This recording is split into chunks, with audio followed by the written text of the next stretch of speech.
বন্ধুরা, আমি প্রতিদিনই মিঠি চোরা গল্পের পাশাপাশি আমি আমার ডেইলি লাইফস্টাইল ব্লগ শেয়ার করি। প্লিজ আমার ভিডিওগুলো দেখে আমার পাশে থাকবে।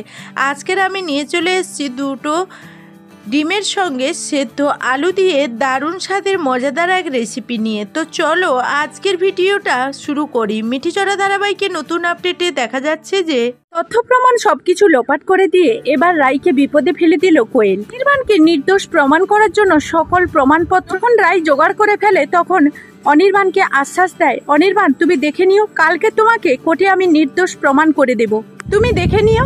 এই কথা বলা মাত্রই অনির্বাণ রাইকে বলতে থাকে, রাই আমি যতটা এই কেসটা সহজ ভাবছো ততটা কিন্তু এই কেসটা সহজ নয়। মানে রাই বলতে থাকে, তুমি একটু বিশ্বাস করো অনির্বাণ, আমার ওপরে একটু বিশ্বাস রাখো। কোয়েলের মতো একটা বাইরের মেয়ে এসে আমাদের সংসারটা তছনছ করে দিয়ে যাবে সেটা কখনোই হবে না। কথা বলে রাই যখন রাতের বেলা সব ছবিগুলো ভিডিওর ফুটেজগুলো খুঁজতে থাকে ঠিক তখনই কোয়েল এসে বলতে থাকে, কি রাই তুমি এই ছবিগুলোই খুঁজছো? তোমার জোগাড় করা সব তথ্য প্রমাণ আমি সেই তথ্য প্রমাণ সব লোপাট করে নিয়েছি, কারণ আমি খুব ভালো করেই জানি তুমি এই তথ্য প্রমাণগুলো যদি কোর্টে নিয়ে গিয়ে হাজির করো তাহলে তুমি অনির্বাণকে নির্দোষ প্রমাণ করে সসম্মানে বাড়ি ফিরিয়ে আনতে পারবে। সেটা তো আমি কোনোদিনও হতে দেব না, অন্তত কোয়েল থাকতে তুমি ততদিন পর্যন্ত করতে পারবে না। তার জন্য তুমি যাতে সেটা না করতে পারো তার জন্য আমি সকল তথ্য প্রমাণ জ্বালিয়ে দিয়েছি। আর তুমি কি করবে বলো তো? তখনই রাই বলতে থাকে, তুমি চাওটা কি?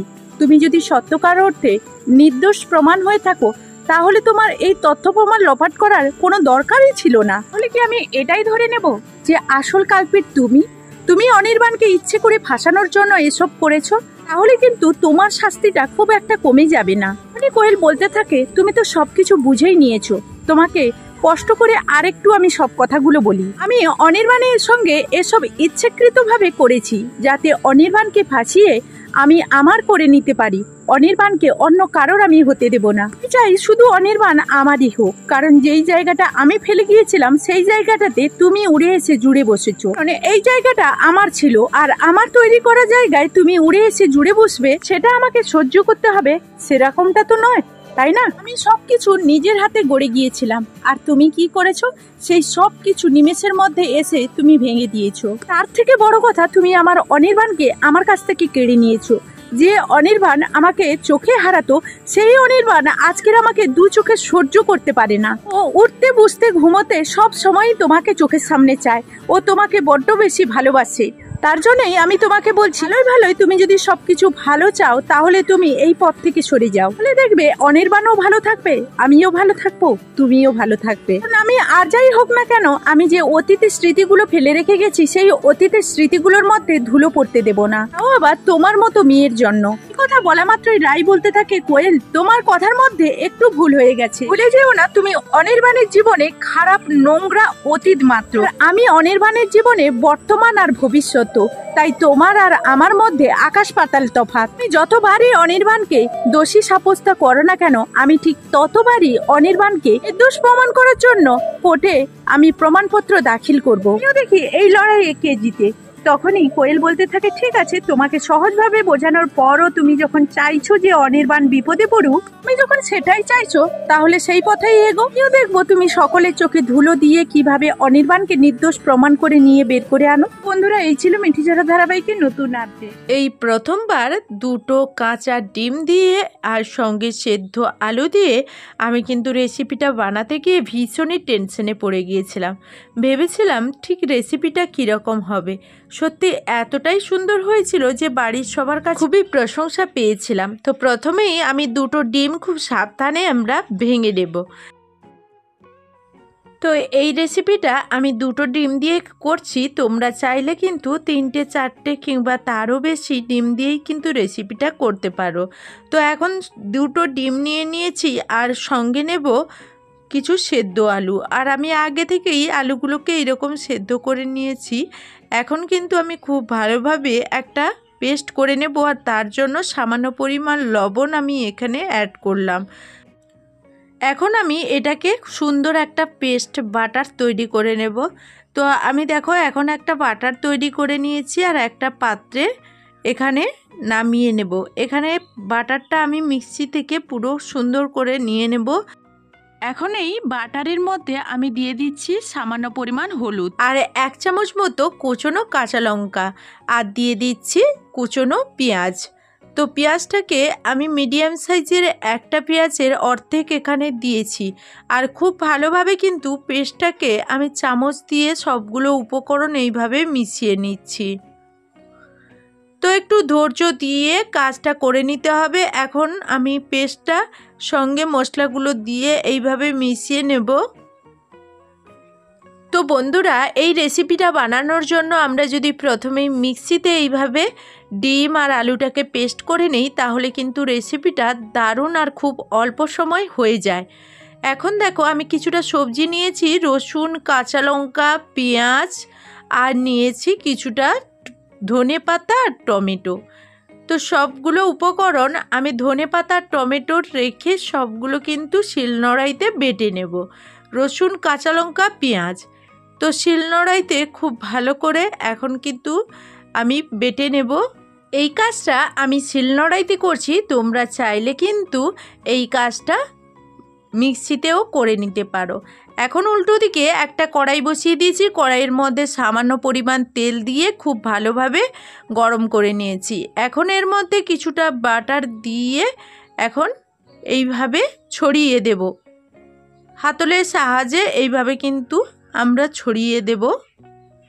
এখন এটাকে আমি 1 মিনিটের জন্য ঢাকনা দিয়ে দেব। যেহেতু আলু এখানে আছে, খুব সুন্দর করে এটা কিন্তু ভাজা হয়ে যাবে, এই কারণে 1 মিনিটের জন্য ঢাকনা দিয়ে এখন কিন্তু আমি এইভাবে এটাকে ফোল্ড করে নেব। ফোল্ড করে মাঝখান থেকে কেটে কিন্তু 2 পিস করে নেব এই ডিম সেদ্ধ আলুর মিশ্রণটাকে। তো এইভাবে যদি আমরা ডিম সেদ্ধ আলুর সুন্দর একটা মিশ্রণ তৈরি করে আমরা এইভাবে যদি কড়াইতে ভেজে নিই তাহলে অল্প সময় সুন্দর একটা রেসিপি তৈরি করে বাড়ির বাচ্চা থেকে বড় সবারই মন আমরা জয় করে নিতে পারবো। তো এখন দেখো আমার 2টো অমলেট কিন্তু রেডি হয়ে গেছে।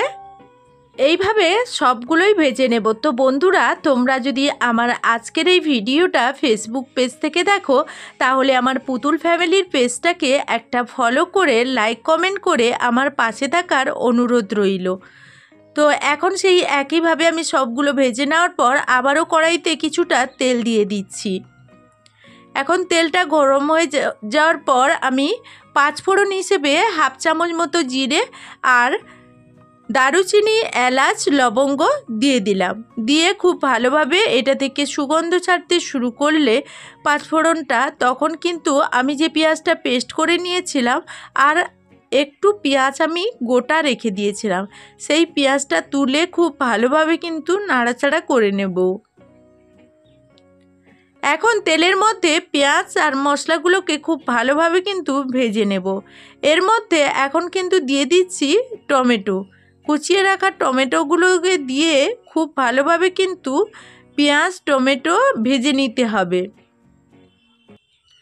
এখন আমি এর মধ্যে কিছুটা মশলা এখানে নেব। এখানে নিয়ে নিচ্ছি 1/2 চামচ মতো জিরে গুঁড়ো, 1/2 চামচ মতো ধনে গুঁড়ো আর 1/2 চামচের কম কাশ্মীরি লঙ্কা, গোলমরিচের গুঁড়ো নিয়ে নিচ্ছি, স্বাদ মতো পরিমাণ মতো হলুদ আর নিয়ে নিচ্ছি ঝাল লঙ্কার গুঁড়ো। নিয়ে সবগুলো উপকরণ এইভাবে জলের মধ্যে মিশিয়ে নিচ্ছি। মিশিয়ে নিয়ে একটা বাটার তৈরি করে এখানে এক সাইডে রেখে দেব।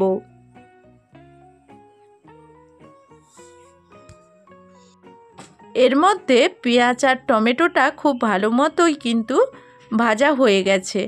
আর এখন আমি বেটে রাখা কাঁচা লঙ্কা আর পেঁয়াজের বাটাটা এখানে অ্যাড করে দিলাম। তো আবারও খুব ভালো করে ভাজা হয়ে যাওয়ার পর আমি কিন্তু এর মধ্যে যেই গুঁড়ো মশলাটা আমি মিশ্রণ করে রেখেছিলাম জল দিয়ে, সেটা আমি এর মধ্যে অ্যাড করলাম। এখন সব মশলা এইভাবে তেলের মধ্যে ভাজতে শুরু করব যতক্ষণ না মশলাটা থেকে তেল ছাড়তে শুরু করে। তো এখন আমি 1 মিনিটের জন্য ঢাকনা দিয়ে দিচ্ছি, মশলাটা যাতে খুব ভালোভাবে তেলের মধ্যে ভাজা হয়ে যায়। এখন দেখো অলরেডি কিন্তু মশলা থেকে তেল ছাড়তে শুরু করেছে। আমি কিন্তু ঢাকনাটা খুলে নিয়ে আবারও খুব ভালোভাবে মশলাটাকে নাড়াচাড়া করে দিলাম। এইভাবে আমি পুরো রান্নাটা করে নেব। এখন এর মধ্যে আমি যে মিক্সিতে পেস্ট করেছিলাম আর মশলার জলটা ওটা ধুয়ে আমি এর মধ্যে আবারও অ্যাড করলাম, দিয়ে খুব ভালোভাবে আবারও মশলাটাকে আমি ভেজে নেব। এইভাবে যদি মশলাটাকে বারবার ভেজে নেওয়া যায় খুবই দারুণ একটা টেস্ট আসে। এখন দেখো আমি কিন্তু এর মধ্যে স্বাদ মতো পরিমাণ মতো গ্রেভি যতটা রাখবো ঠিক ততটা কিন্তু জল দিয়ে দিলাম। জলটা ফুটতে শুরু করলে এখানে আমি দিয়ে দিচ্ছি বাদবাকি লবণ এখানে অ্যাড করে আবারও আমি এটাকে ফুটতে দেব। এর মধ্যে আমি এখন কিছু দেওয়ার আগে কিছুটা সময় ঢাকনা দিয়ে রেখেছিলাম। এখন ঢাকনাটা খুলে নিয়ে আমি যে ডিমের অমলেটগুলো ভেজে রেখেছিলাম সেগুলো এর মধ্যে এখন অ্যাড করব। তো বন্ধুরা, এইভাবে যদি তোমরা বাড়িতে ছোট থেকে বড়দের এই রেসিপিটা বানিয়ে দাও, সবাই কিন্তু খেয়ে তোমার প্রশংসাই করবে। আর খুব অল্প সময়ে অল্প খরচে কিন্তু এই রেসিপিটা হয়ে যায় অনেকেরই। মাত্র 2টো ডিম আর একটু সেদ্ধ আলু দিয়ে এই দারুণ স্বাদের মজাদার অবাক করা একটা রেসিপি আজকের খুব সহজেই তোমাদের সামনে অল্প সময়ে বানিয়ে ফেললাম। এখন আমি উপর থেকে কিছুটা ধনেপাতা এখানে অ্যাড করব। তো ধনেপাতাটা কারোর যদি ভালো না লাগে স্কিপ করতে পারো। তো এখানে ধনেপাতাটা দিয়ে এখন কিন্তু আমার রেসিপিটা পুরো কমপ্লিট হয়ে গেছে, রান্নাটা পুরো কমপ্লিট। তো এটা দেখতে যেমন হয়েছে স্বাদেও তেমনই। বন্ধুদের কাছে অনুরোধ রইল প্লিজ একদিন অন্তত ট্রাই করবে। তো এখনকার মতো ভিডিও থেকে বিদায় নেব। সবাই ভালো থাকবে।